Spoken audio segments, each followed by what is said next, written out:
श्री राम कृष्ण वचनामृत के अगले भाग को प्रारंभ करते हैं।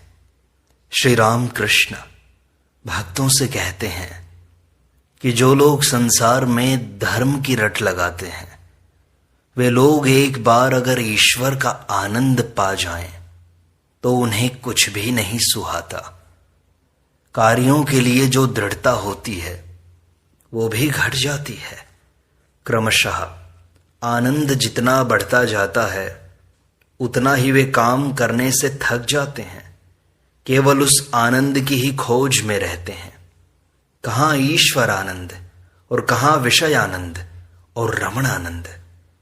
एक बार ईश्वर के आनंद का स्वाद पा जाने पर फिर मनुष्य उसी आनंद की खोज के लिए तुल जाता है, चाहे संसार रहे चाहे चला जाए। प्यास के मारे चातक की छाती फटी जाती है। सातों सागर, सारी नदियां तथा कुल तालाब पानी से भरे रहते हैं, फिर भी चातक उनका जल नहीं पीता। स्वाति की बूंदों के लिए चोंच फैलाए रहता है। स्वाति की बूंदों को छोड़ उसके लिए और सब पानी धूल है। कहते हैं दोनों ओर बचाकर चलेंगे। दुअन्नी भर शराब पीकर आदमी दोनों तरफ की रक्षा चाहे कर ले, परंतु कसकर शराब पी ले तो कैसे रक्षा हो सकेगी। ईश्वर का आनंद पा जाने पर फिर और कुछ अच्छा नहीं लगता। तब कामिनी और कांचन की बात हृदय में चोट कर जाती है। दूसरे आदमियों की और बातें तो अब अच्छी ही नहीं लगती।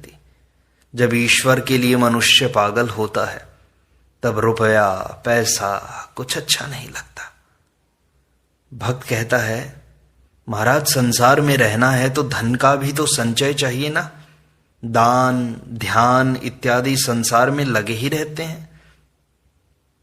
श्री राम कृष्ण कहते हैं, क्या पहले धन का संचय करके फिर ईश्वर? और दान ध्यान दया भी कितनी।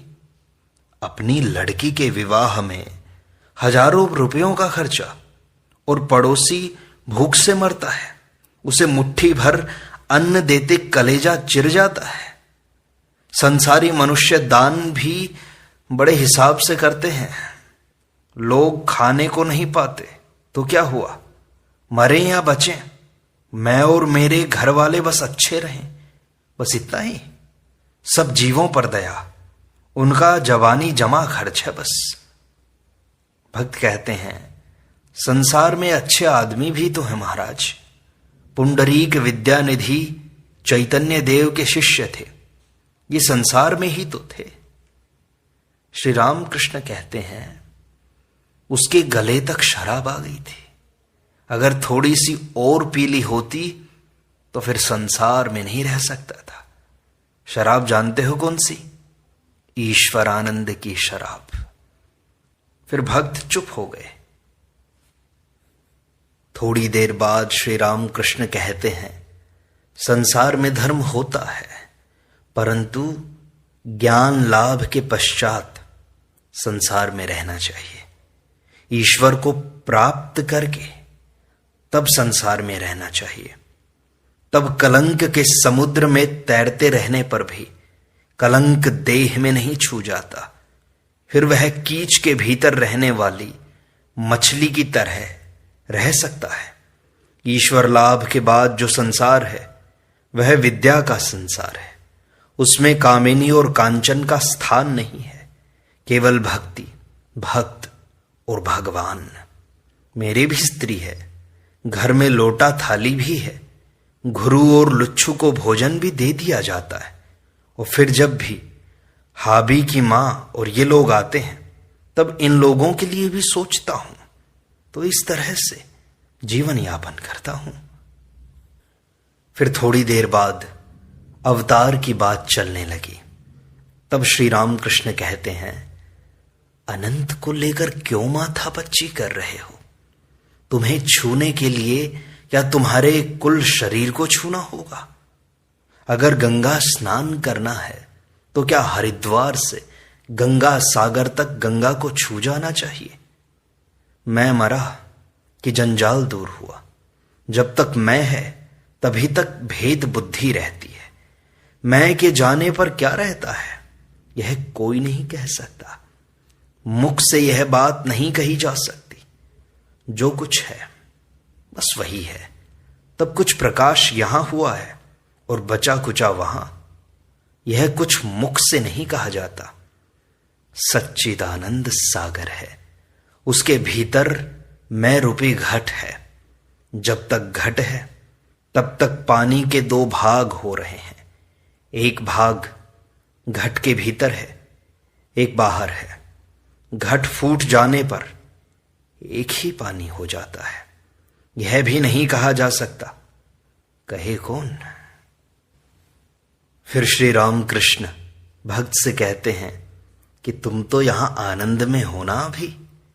भक्त कहता है, कहां महाराज, यहां से उठे नहीं कि फिर ज्यों का त्यों रह जाता है। इस समय अच्छी ईश्वर की उद्दीपना हो रही है।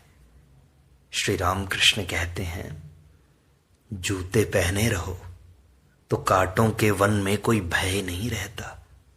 ईश्वर ही सत्य है और सब कुछ अनित्य है। इस बोध के रहने पर कामिनी और कांचन का फिर कोई भय नहीं रह जाता। फिर भक्त गिरीश श्री रामकृष्ण से पूछते हैं, महाराज एकांगी प्रेम क्या चीज है। श्री रामकृष्ण समझाते हैं, इसका अर्थ है केवल एक और से केवल प्रेम। उदाहरणार्थ, पानी बतख को ढूंढने नहीं जाता, वरन बतख ही पानी को चाहता है। प्रेम और भी कई प्रकार के होते हैं, जैसे साधारण, समंजस और समर्थ। पहला जो साधारण प्रेम है, उसमें प्रेमी केवल अपना ही सुख देखता है। वह इस बात की चिंता नहीं करता कि दूसरे व्यक्ति को भी उससे सुख है या नहीं। इस प्रकार का प्रेम चंद्रावली का श्री कृष्ण के प्रति था। दूसरा प्रेम जो सामंजस्य रूप होता है, उसमें दोनों एक दूसरे के सुख के इच्छुक होते हैं। यह एक ऊंचे दर्जे का प्रेम है। परंतु तीसरा प्रेम सबसे उच्च है। इस समर्थ प्रेम में प्रेमी अपनी प्रेमिका से कहता है, तुम सुखी रहो, मुझे चाहे कुछ भी हो। राधा में यह प्रेम विद्यमान था। श्री कृष्ण के सुख में ही उन्हें सुख था। गोपियों ने भी यह उच्च अवस्था प्राप्त कर ली थी। जानते हो गोपियां कौन थी? श्री रामचंद्र जी उस घने जंगल में घूमते थे जिसमें 7,000 ऋषि रहते थे। वे सब श्री राम जी को देखने के लिए बड़े उत्सुक थे। उन्होंने उन सब पर एक दिव्य दृष्टि डाल दी। कुछ पुराणों का कथन है कि बाद में वे ही सब ऋषि वृंदावन में गोपियों के रूप में अवतीर्ण हुए। भक्त पूछता है, महाराज अंतरंग किसे कहते हैं? श्री रामकृष्ण कहते हैं, मैं एक उदाहरण देकर समझाता हूं। एक सभा मंडप में भीतर भी खंबे होते हैं और बाहर भी। अंतरंग भीतर वाले खंभों के सदृश हैं, जो सदैव गुरु के समीप रहते हैं। वे अंतरंग कहलाते हैं। ज्ञानी अपने लिए न तो ईश्वर का रूप चाहता है, न ही अवतार। श्री रामचंद्र जी जब वन में घूम रहे थे तो उन्होंने कुछ ऋषियों को देखा। ऋषियों ने बड़े स्नेह से उनका अपने आश्रम में स्वागत किया और कहा, प्रभु आज तुम्हारे दर्शन प्राप्त करके हमारा जीवन कृतकृत्य हो गया। पर हम जानते हैं कि तुम दशरथ के पुत्र हो। भरद्वाज तथा अन्य ऋषि तुमको ईश्वरीय अवतार कहते हैं, पर देखो हमारा दृष्टिकोण वह नहीं है। हम तो निर्गुण निराकार सच्चिदानंद का ध्यान करते हैं। श्री राम यह सुनकर प्रसन्न हुए और मुस्कुरा दिए। ओह, मुझे भी कैसी कैसी मानसिक परिस्थितियों में से होकर गुजरना पड़ा। मेरा मन कभी कभी निराकार परमेश्वर में लीन हो जाता था। कितने ही दिन मैंने इस अवस्था में बिताए। मैंने भक्ति और भक्त का भी त्याग कर दिया था। मैं जड़वत हो गया था। मुझे अपने सिर तक का ध्यान नहीं था।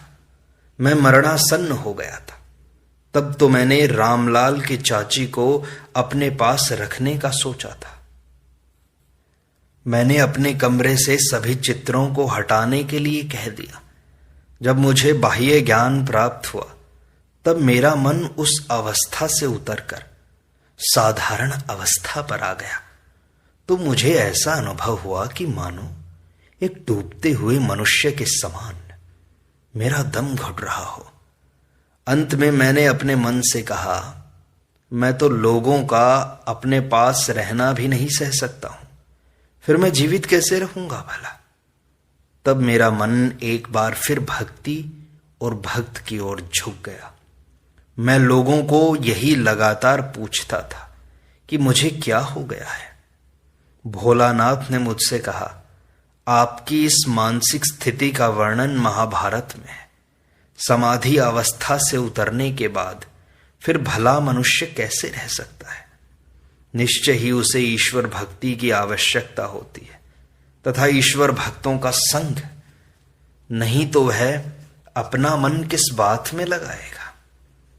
महिमाचरण श्री राम कृष्ण से कहते हैं, महाराज क्या कोई व्यक्ति समाधि की अवस्था से फिर साधारण सांसारिक अवस्था पर आ सकता है क्या?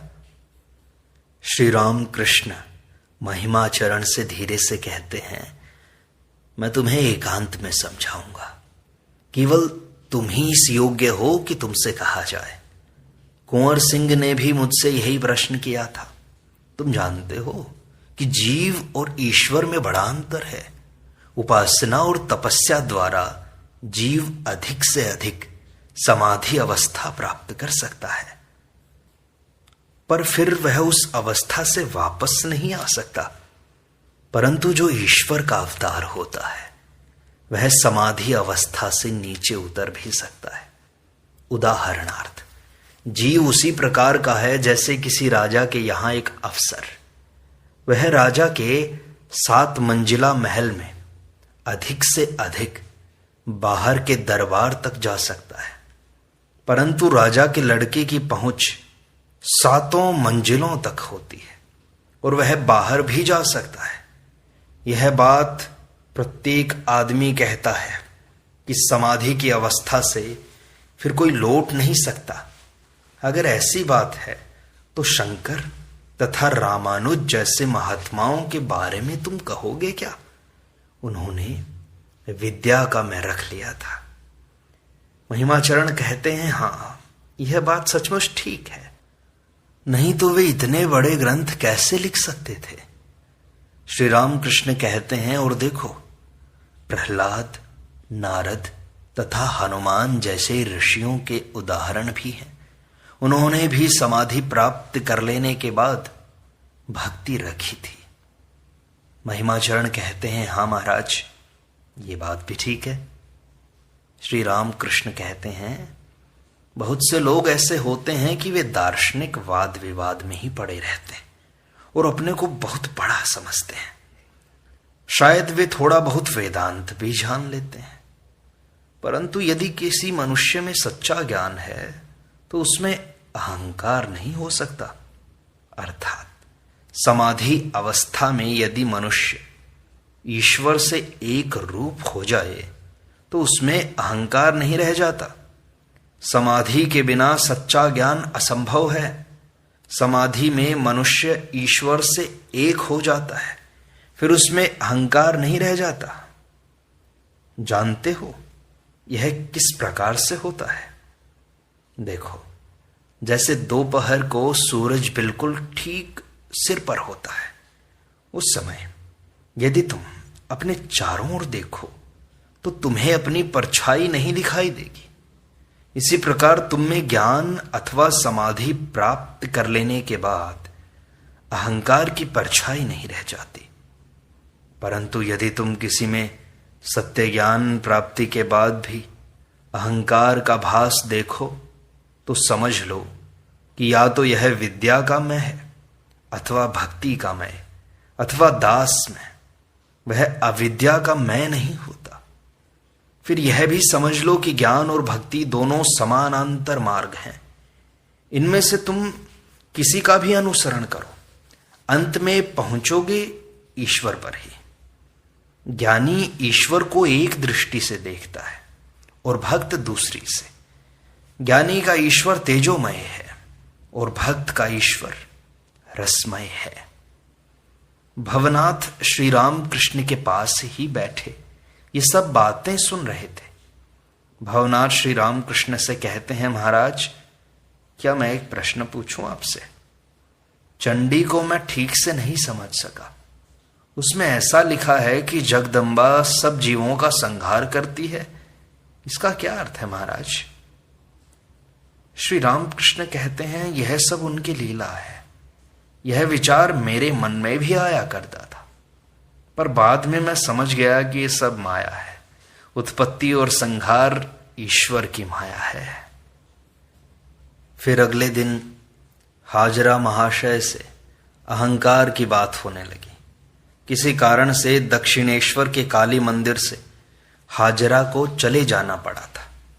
नरेंद्र कहते हैं, हाजरा अब मानता है कि उसे अहंकार हो गया था। श्री रामकृष्ण इस पर कहते हैं, इस बात पर विश्वास न करना। दक्षिणेश्वर में फिर से आने के लिए उस तरह की बातें कह रहा होगा। नरेंद्र केवल यही कहता है कि हाजरा तो बड़ा अच्छा है। नरेंद्र कहते हैं, मैं अब भी कहता हूं महाराज। श्री रामकृष्ण कहते हैं, क्या इतनी बातें सुनने पर भी?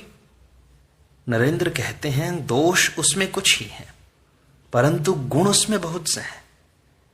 श्री रामकृष्ण कहते हैं, हाँ निष्ठा है उसमें। उसने मुझसे कहा, अभी तो मैं तुम्हें नहीं सुहाता, परंतु पीछे से फिर मुझे खोजना होगा। श्री रामपुर से अद्वैत वंश का एक गोस्वामी आया हुआ था। दक्षिणेश्वर में 2-1 रात रहने की उसकी इच्छा थी। मैंने उसकी खातिर की और उससे रहने के लिए कहा। हाजरा ने कहा, इसे खजांची के पास भेज दो। उसके इस तरह कहने का मतलब यह था कि कहीं वह गोस्वामी कुछ मांग बैठे तो हाजरा के हिस्से से ही न देना हो। मैंने कहा, क्यों रे? उसे गोस्वामी समझकर मैं तो लंबा दंडवत करता हूं और तू संसार में रहकर कामिनी और कांचन लेकर अब कुछ जप करके इतना अहंकार कर रहा है। तुझे लज्जा नहीं आती? सत्वगुण से ईश्वर मिलते हैं, रजोगुण और तमोगुण ईश्वर से अलग कर देते हैं। सत्वगुण की उपमा सफेद रंग से दी गई है, रजोगुण की लाल और तमोगुण की काले रंग से। मैंने एक दिन हाजरा से पूछा, तुम बताओ किसमें कितना सत्वगुण है? उसने कहा, नरेंद्र को 16 आना और मुझे 1 रुपया 2 आना। मैंने अपने लिए पूछा, मुझ में कितना है? उसने कहा, तुम्हारी तो ललाई अभी हट रही है, तुम्हें 12 आना है। ऐसा सुनकर सब लोग हंस पड़े। कुल मिलाकर बात यह है कि थोड़ी भी कामना के रहते ईश्वर को कोई पा नहीं सकता। धर्म की गति सूक्ष्म है। सुई के छेद में सूत डाल रहे हो, परंतु अगर जरा भी सूत उकसा हुआ हो तो छेद के भीतर कदापि नहीं जा सकता। 30 साल तक लोग माला फेरते रहते हैं, फिर भी कुछ नहीं होता। क्यों? क्योंकि निष्ठा नहीं है। विषैले घाव होने पर कंडे की आग से सेका जाता है, साधारण दवा से आराम नहीं होता। कामना के रहते हुए चाहे जितनी साधना कर लो, सिद्धि नहीं मिल सकती। परंतु एक बात है, ईश्वर की कृपा होने पर, उनकी दया होने पर एक क्षण में ही सिद्धि मिलती है। जैसे 1000 साल का अंधेरा कमरा एकाएक अगर कोई दिया जला देता है तो क्षण भर में वह कमरा प्रकाशित हो जाता है। जैसे गरीब का लड़का बड़े आदमी की दृष्टि में पड़ गया हो, उसके साथ उसने अपनी लड़की का विवाह कर दिया। एक साथ ही गाड़ी घोड़े दास दासी, माल, घर द्वार सब कुछ उसका हो गया। एक भक्त पूछता है, महाराज ये कृपा किस तरह हो कि भगवान की? श्री रामकृष्ण कहते हैं, ईश्वर बाल स्वभाव है। जैसे कोई लड़का अपनी धोती के पल्ले में रत्न भरे बैठा हो। कितने ही आदमी रास्ते से चले जा रहे हैं, उससे बहुतेरे रत्न मांग रहे हैं, परंतु वह कपड़े में हाथ डाले हुए कहता है, नहीं मैं तो न दूंगा। पर किसी एक ने चाहा ही नहीं, अपने रास्ते चला जा रहा है। उसके पीछे दौड़कर उसने उसकी स्वयं खुशामद करके उसे सारे रत्न दे दिए। त्याग के बिना ईश्वर नहीं मिलते। कामना का त्याग करो। मेरी बात कौन लेता है? मैं आदमी खोज रहा हूं, अपने भाव का आदमी, जिसे अच्छा भक्त देखता हूं, उसके लिए सोचता हूं वह शायद मेरा भाव ले सके। फिर देखता हूं वह एक दूसरे ढंग का हो जाता है। एक भूत अपना साथी खोज रहा था। शनिवार या मंगल को अपघात मृत्यु होने पर भूत होता है। भूत जब कभी देखता था कि शनिवार या मंगल को उसी तरह किसी की मृत्यु होने वाली है, तब उसके पास दौड़ जाता था। सोचता था अब मुझे एक साथी मिला, परंतु वह उसके पास गया नहीं कि वह आदमी उठकर बैठ जाता था। छत से गिरकर कोई बेहोश हुआ कि फिर से होश में आ जाता था। वो मरा नहीं था। इसी तरह मेरे पास भी लोग आते हैं और मैं सोचता हूं कि इनका अहंकार मिट गया, लेकिन उनका अहंकार तो फिर जाग जाता है। फिर कोई ना कोई कामना उनके अंदर जाग जाती है। पूरा त्याग, पूरा समर्पण नहीं हो पाता। इसलिए मैं ढूंढ रहा हूं कोई मेरा भाव, पूरा ज्ञान ले ले। इस प्रकार श्री रामकृष्ण वचनामृत का यह भाग संपूर्णता को प्राप्त होता है। शेष अगले अंक में।